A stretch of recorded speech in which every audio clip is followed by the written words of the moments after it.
the dust of Draconis. 7 clung to everything.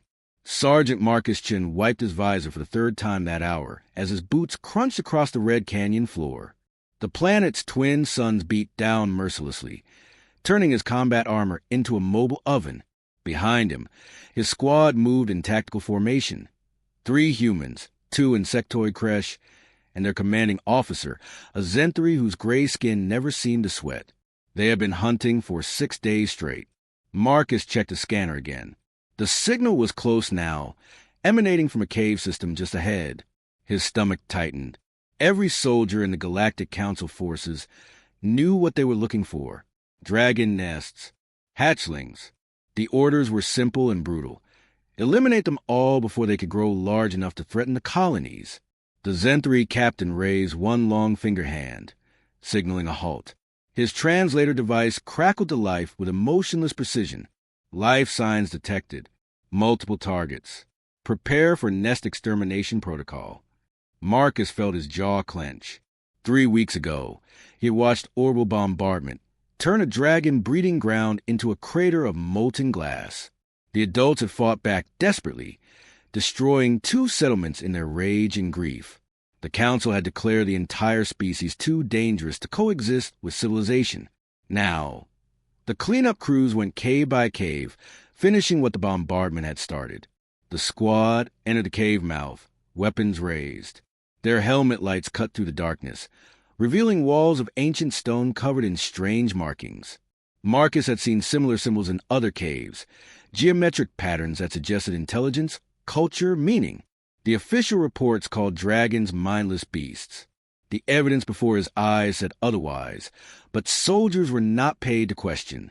The smell hit them first. Blood and burnt flesh, days old. The cave opened into a vast chamber, and Marcus's light revealed the horror within. 3 adult dragons lay sprawled across the stone floor, their magnificent scales dull by death. Their bodies were torn apart by plasma fire, wings shredded, skulls cracked open. The bombardment had found them even here, deep underground. One of the human soldiers muttered a curse. Even the creche, typically emotionless in combat, seemed to pause at the carnage.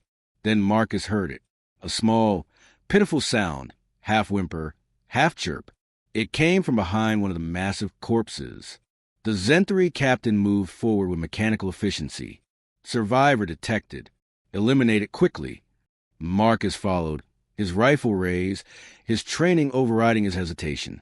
But when his light fell upon the source of sound, his finger froze on the trigger. A hatchling no bigger than a house cat crouched in the shadow of what must have been its mother. Its scales shimmered with iridescent blue and green, still soft and new.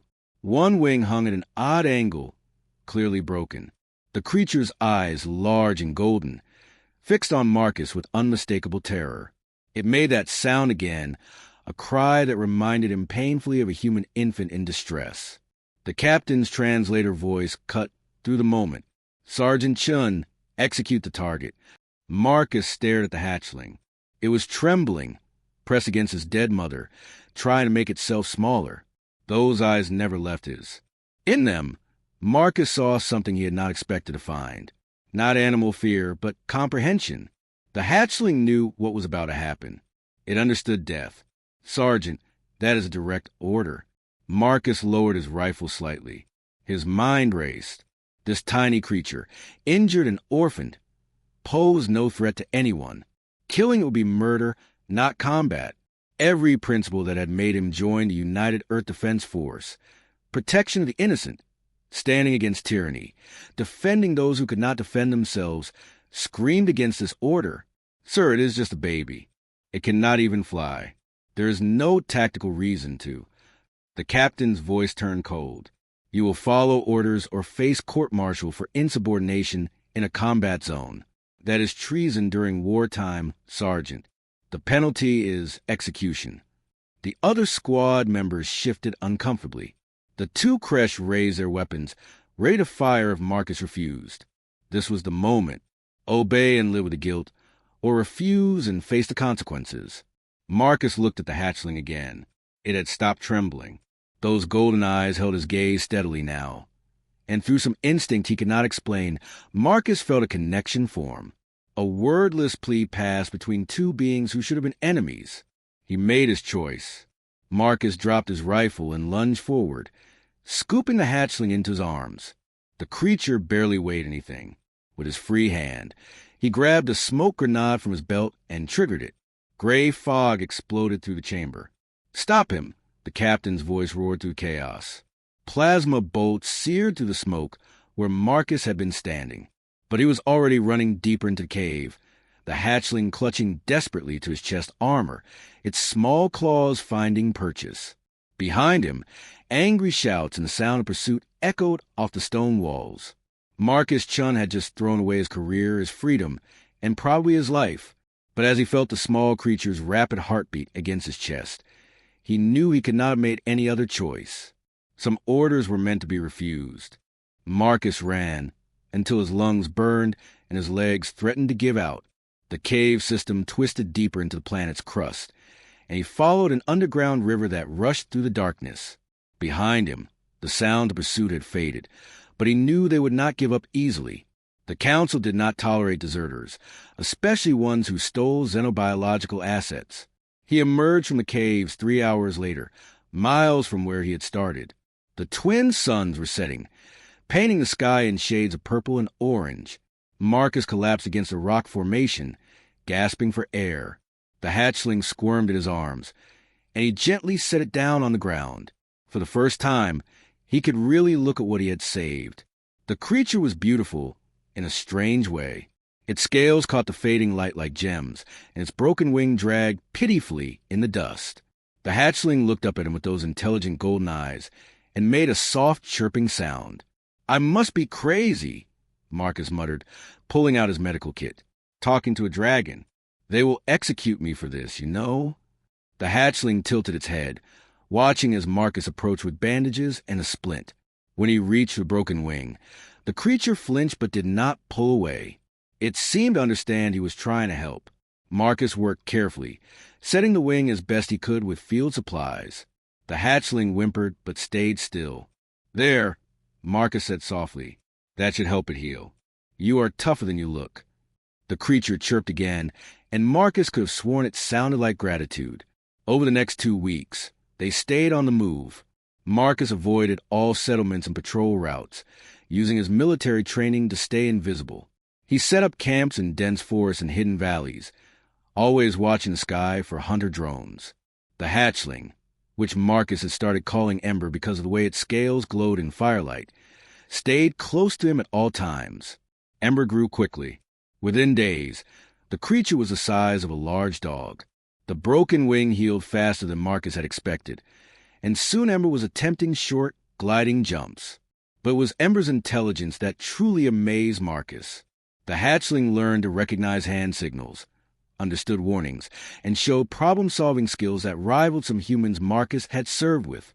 One evening, Marcus woke from sleep to find Ember arranging small stones in complex patterns near the campfire.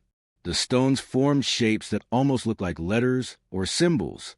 Marcus watched in stunned silence as the hatchling worked with obvious concentration, placing each stone deliberately. "You are trying to communicate," Marcus whispered. "They said you were mindless animals. They lied about everything." Ember looked up at him and made a rumbling sound deep in its throat. Then something extraordinary happened. Marcus felt a tingling sensation in his mind, like a door opening. Images flashed through his consciousness, not his own memories, but someone else's. He saw a vast nest filled with warmth and soft humming sounds. He saw adult dragons moving gracefully through the air, their bodies creating harmonious patterns. He saw songs made of fire and light, beautiful beyond words. Then the vision turned dark. He saw bright explosions in the sky, tearing through dragon gatherings. He saw the desperate flight of parents trying to shield their young. He saw the truth that the Council had hidden from everyone. The dragons had not attacked first. Council mining operations had destroyed their sacred breeding grounds, killing hundreds of eggs. The dragons had retaliated out of grief and desperation, defending the only homes they had ever known. The Council had responded with genocide. Marcus gasped as the connection broke. Ember was staring at him intently, and Marcus realized what had just happened. They had formed some kind of psychic link. The hatchling had shared its memories with him. "I am so sorry," Marcus said, his voice thick with emotion. "My species did this to yours. We are the monsters, not you." Ember moved closer and pressed its snout against Marcus's hand. The gesture felt like forgiveness. That night, Marcus intercepted military communications on his stolen radio.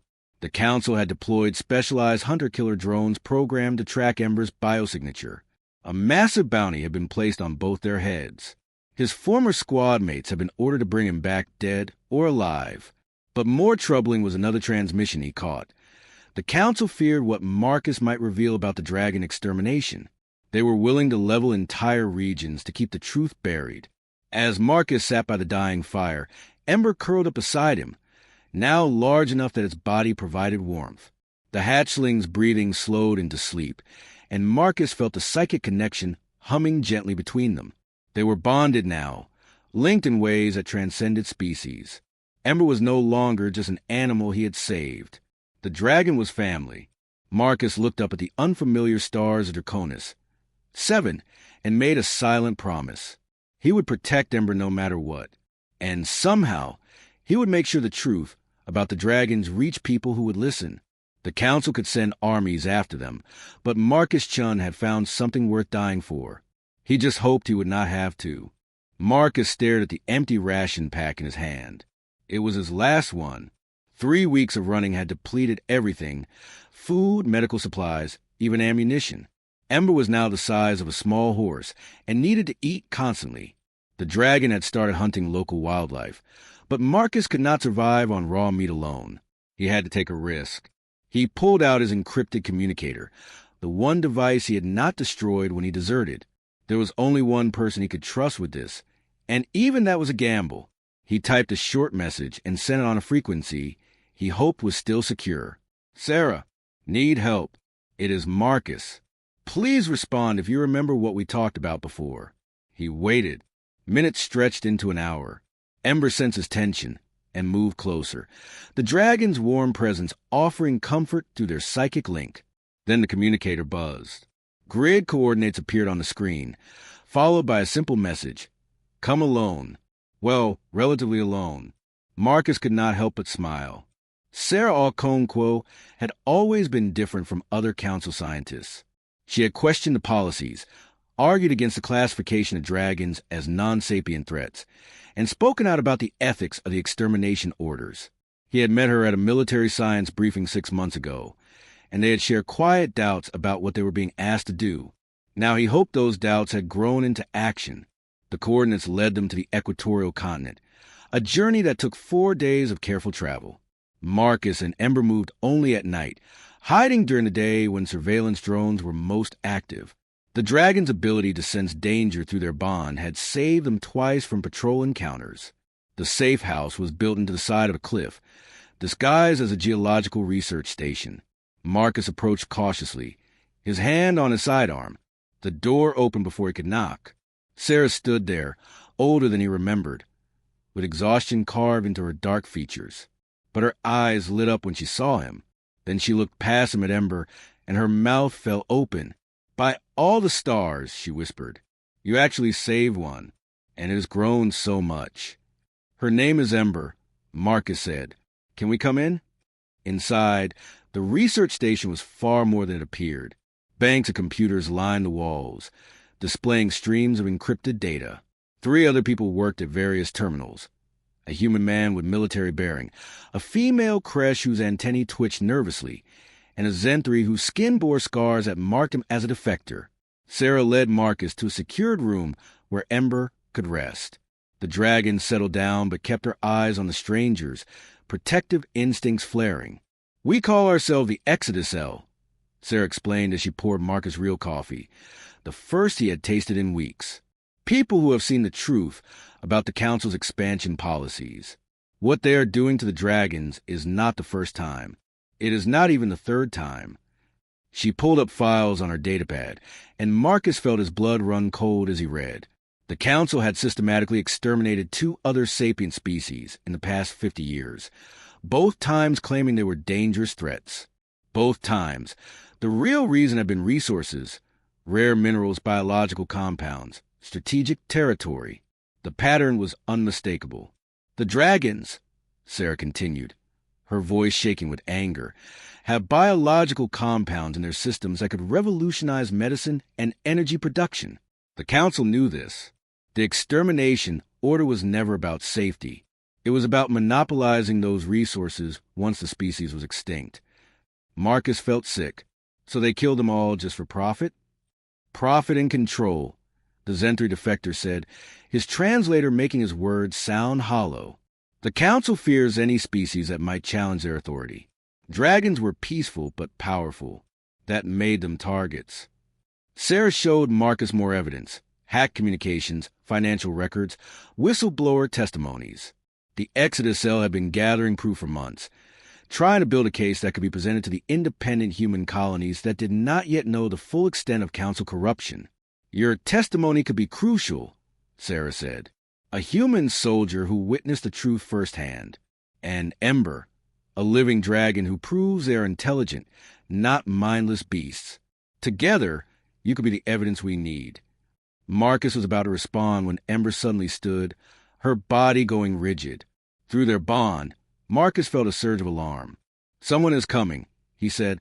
Ember senses danger. The words had barely left his mouth when alarms blared throughout the station. On the monitors, Marcus saw armed figures in Council military gear breaching perimeter. Hunter drones circled overhead. We have been compromised, the Kresh operative said. Her voice panicked. Someone sold us out. Sarah moved with surprising speed, grabbing data drives and shoving them into a bag. Emergency evacuation protocol. Everyone to the escape tunnels. Now. Explosions rocked the station as plasma charges detonated against the outer walls. Marcus ran to Ember, and the dragon immediately understood. They had to fight their way out. The first Council soldiers breached the inner doors just as the Exodus Cell members were fleeing toward the back tunnels. Marcus raised his weapon, but before he could fire, Ember unleashed something he had never seen before. The dragon's throat glowed with intense light, and then a jet of superheated plasma erupted from her mouth, melting through armor and weapons like they were made of wax. The soldiers fell back, screaming. Ember roared, a sound that shook the walls and made everyone's bones vibrate. She was no longer a helpless hatchling. She was becoming what her species was meant to be, a force of nature. Go! Marcus shouted. I will cover the retreat. But as they ran to the escape tunnels with explosions echoing behind them, Marcus saw Sarah stumble and fall. A stun blast had caught her in the back. Council soldiers were right behind them. The Zenthri defector grabbed Marcus's arm. We cannot save her. They will kill us all if we stop. Marcus looked back at Sarah, unconscious and helpless, then at Ember, and finally at the frightened faces of the remaining Exodus Cell members. He made a choice he would regret for the rest of his life. Keep moving, he said, his voice breaking. They escaped into the wilderness, but half their team was gone. Sarah was a prisoner, and their safe haven was destroyed. Marcus held Ember close as they ran, both of them knowing that the war had truly begun. The volcanic badlands of Draconis. 7 were a hellish landscape where few dared to venture. Rivers of molten rock carved glowing paths through black stone, and toxic gases rose from vents in the ground. But the intense heat and magnetic interference from the volcanoes made it the perfect place to hide. Council sensors could not penetrate the chaos, and their drones melted if they flew too close. Marcus and Ember had been living in the Badlands for 3 weeks. The dragon had grown enormous now, easily the size of a cargo truck. Her wings stretched wide enough to block out the sun, and her scales had hardened into natural armor. When she breathed fire, the flames were hot enough to turn sand into glass. Ember was no longer a vulnerable hatchling. She was becoming what her ancestors had been, magnificent and terrifying. But it was the changes in their bond that fascinated Marcus most. The psychic connection had deepened until they could share complex thoughts and emotions. Ember no longer just sent images. She communicated ideas, concepts, even philosophy. And through her, Marcus was learning the true history of dragonkind. One night, as they sheltered in a cave above a lava flow, Ember shared a memory that was not her own. It was ancient, passed down through generations of dragons like a genetic inheritance. Marcus saw great ships made of living metal and crystal, piloted by dragons who had mastered both technology and nature. He saw cities that floated among the clouds, held aloft by power sources that seemed like magic. The dragons had once been a spacefaring civilization that spanned multiple star systems. What happened? Marcus asked aloud, knowing Ember would understand through their link. The images continued. He saw dragons gathered in vast councils, debating the cost of their advancement. Their weapons had become too powerful. Their wars had nearly destroyed entire worlds. In their wisdom, they had made a choice to abandon technology and return to simpler existence.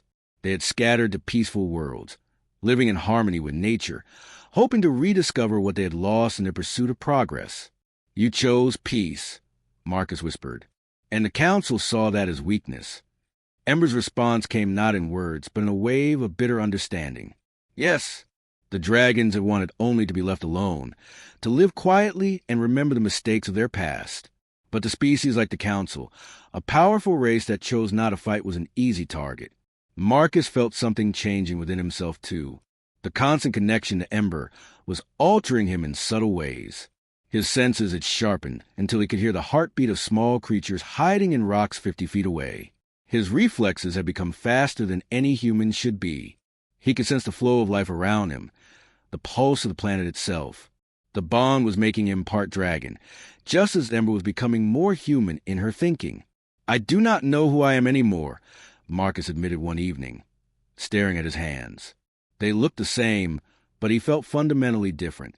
Ember pressed her massive head against his chest, and through their bond came a feeling of acceptance. They were something new, neither human nor dragon, but a bridge between worlds. The fragile piece of the Badlands shattered when the remaining Exodus cell members found them. The Zenthri defector, whose name was Kelric, brought news that made Marcus's blood run cold. "Sarah's alive," Kelric said, his scarred face grim, "but she is being held at the Council's main research facility on the northern continent. They are forcing her to conduct experiments on captured dragons. There are more survivors?" Marcus asked, hope flaring in his chest. "A dozen juveniles," Kelric confirmed, "captured during cave raids. The Council is harvesting their genetic material, testing their biology for commercial applications. Sarah has tried to keep them alive, but many have already died from the procedures." Ember's roar shook the volcanic valley. Through their bond, Marcus felt her rage and anguish. These were her people, her kin, suffering while he hid in safety. "We have to get them out," Marcus said. "All of them." Kelric shook his head. "The facility is a fortress. Automated defenses, 2 battalions of soldiers, anti-aircraft batteries. It would take an army to breach it." "Then we build an army," Marcus replied. Over the next week, Kelric used his underground contacts to reach out to others who opposed Council tyranny. Word spread through back channels and encrypted networks. A human soldier and a dragon were planning the impossible. Some dismissed it as suicide. Others saw it as a chance to strike back. Captain Elena Vasquez arrived with 20 mercenaries, all veterans who had grown disgusted with Council policies. 3 more Kresh defectors joined, unable to stomach their species' complicity in genocide. A handful of human colonists, whose families had been displaced by Council expansion, volunteered as well. They gathered in the Badlands, an unlikely alliance united by shared outrage. Marcus stood before them with Ember at his side, the massive dragon's presence making their makeshift army seem less pathetic. "I will not lie to you," Marcus said. "This mission will probably kill most of us. The Council has superior numbers and weapons, but in that facility are innocent beings who are being tortured and murdered for profit. If we do nothing, we are as guilty as the ones holding the knives." Captain Vasquez stepped forward, her weathered face set with determination. "I have spent 20 years following orders I knew were wrong. I am tired of being ashamed when I look in the mirror. If this is where I die, at least it will be for something that matters." The others murmured agreement. Ember raised her head and unleashed a stream of fire into the sky, a declaration of war that lit up the volcanic night. Through their bond, Marcus felt Ember share a memory from the dying elder dragon they had never met, a vision of humans and dragons united, fighting against oppression together. It was a dream that had seemed impossible. But as Marcus looked at the faces around him, human and alien alike, all willing to risk everything for what was right, he began to believe that maybe the impossible could become real. They had 3 days to plan the assault. 3 days before they would either free the captives or die trying. Marcus spent those days in constant communication with Ember, their bond growing so strong that sometimes he forgot where he ended and she began. On the night before the mission, Ember shared one final thought through their connection. It was simple but profound. You save one life. Now we save many. This is how change begins. Marcus nodded, checking his weapons one last time. Tomorrow they would discover if courage was enough to overcome impossible odds. Tomorrow they would learn if one human's refusal to follow in a moral order could spark a revolution. Tomorrow they would make the Council answer for its crimes. The storm came exactly when Captain Vasquez had predicted. Thick clouds of volcanic ash rolled across the northern continent, turning day into twilight and scrambling every sense of the Council had. It was a perfect cover for an assault that should have been impossible. Marcus crouched in the loading bay of Vasquez's ship as it skimmed low over the terrain, staying beneath the detection grid. Around him, 20 mercenaries checked their weapons in tense silence. Ember could not fit inside the ship, so she flew alongside. Her massive wings carried her effortlessly through the ash-filled sky. Through their bond, Marcus felt her determination burning like the fire in her throat. The research facility appeared through the gloom, a sprawling complex of white buildings surrounded by automated gun towers and plasma shield generators. It looked exactly like what it was, a prison designed to keep secrets buried. 2 minutes to insertion point. Vasquez called from the cockpit. Remember, we hit fast and hard. Get in. Free the prisoners. Get out. No heroics. Marcus almost laughed at that. This entire mission was heroic stupidity. But sometimes stupid was the only option left. Ember struck first. She dove from the clouds like a meteor, unleashing a torrent of superheated plasma that melted through the shield generators before anyone could react. Alarms screamed to life across the facility. The automated gun towers swiveled toward her, but she was already moving, her aerial agility making her impossible to target. The ship landed hard in the chaos, and Marcus's team poured out, weapons blazing. The 3 Kresh defectors moved like deadly shadows, their natural speed overwhelming the first wave of security guards. Marcus led his squad toward the main research building, following blueprints that Kelric had stolen from Council databases. Inside was worse than Marcus had imagined. The walls were lined with containment cells made of reinforced glass and energy barriers. In each cell, a young dragon lay motionless, tubes and wires connected to their bodies. Some were barely breathing. Others did not move at all. "Dear God," one of the mercenaries whispered. Through his bond with Ember, Marcus felt her rage amplify. She smashed through the building's outer wall in an explosion of debris, her roar shaking the entire structure. The dragon reached the cells and began tearing through the barriers with her claws, desperation overriding caution. Marcus found Sarah in a monitoring room, restrained to a chair but alive. Her eyes widened when she saw him. "Marcus, you crazy fool," she said as he cut her bonds. "You should not have come here." "We leave no one behind," Marcus replied. "Can you help the dragons? Some of them look half dead." Sarah nodded, already moving toward the medical terminals. "The Council has been dosing them with sedatives and experimental compounds. I can reverse some of it, but it will take time we do not have." Outside, the sound of combat intensified. The facility's garrison had mobilized, and despite Ember's devastating attacks, they were organized and well-armed. Marcus heard Vasquez's voice crackle over the radio. "We have got incoming. Council battlecruiser just dropped out of orbit. They are charging weapons. We have maybe 10 minutes before they level this entire area." Marcus looked at the caged dragons, at Sarah working frantically to save them, at his team fighting against overwhelming odds. 10 minutes was not enough. They would never evacuate everyone in time, unless they changed the game entirely. "Sarah," Marcus said urgently, "can you access the facility's communication array?" connected to the planetary network. Probably, but why? She stopped, understanding dawning on her face. You want to broadcast this. Show everyone what is happening here. The Council wants to keep this secret, Marcus said. Let us make it impossible to hide. While Sarah and Kelrick hacked into the communication systems, Marcus helped move the rescued dragons toward Vasquez's ship. Ember used her psychic abilities to connect with her kin, sharing strength and consciousness with those too weak to move on their own. 12 dragons in total, some barely adolescent, all traumatized and sick. One of the eldest, a dragon with scarred silver scales, fixed Marcus with intelligent eyes. Despite her weakened state, she reached out with her mind, and Marcus felt ancient wisdom flow through connection. She showed him a vision, humans and dragons standing together, not as master and servant, but as equals. Two species learning from each other, protecting each other, building a future where the Council's tyranny could not survive. The vision faded, and the silver dragon closed her eyes for the last time. Marcus felt her consciousness slip away, but her hope remained, passed on like a torch in the darkness. We are online, Sarah announced, transmitting to every human colony in the network. Every news feed, every government channel, every public screen. Marcus stood before the camera, covered in dust and blood, exhausted but unbroken.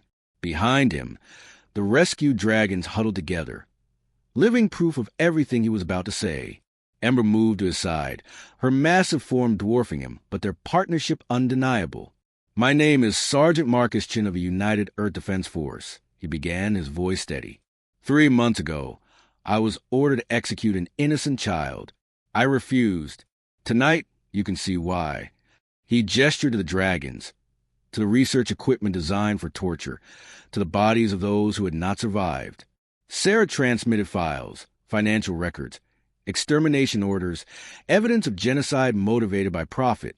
The Galactic Council told us these beings were mindless threats. Marcus continued. They lied. Dragons are sapient, peaceful, and ancient. They were exterminated because they possessed resources the Council wanted to monopolize.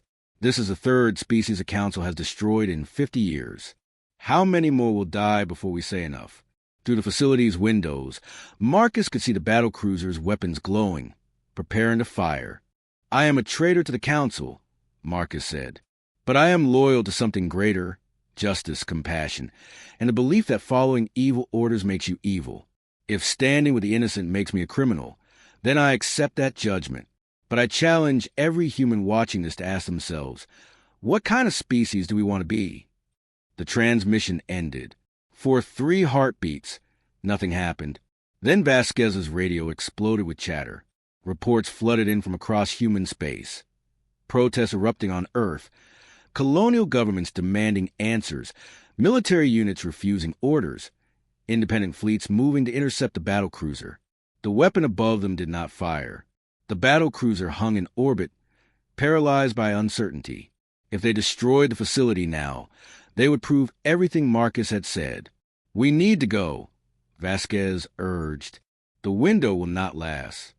They loaded the dragons onto the ship, Marcus and Ember the last aboard. As they lifted off, Marcus looked back at the facility, at the place where atrocity had been committed in the name of progress and profit. It was burning now, evidence destroyed but the truth already free.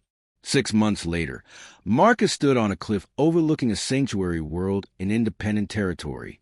The rescued dragons were healing, learning to fly again, remembering songs their species had sung for millennia. Sarah's research had proven that cooperation with dragons could benefit everyone.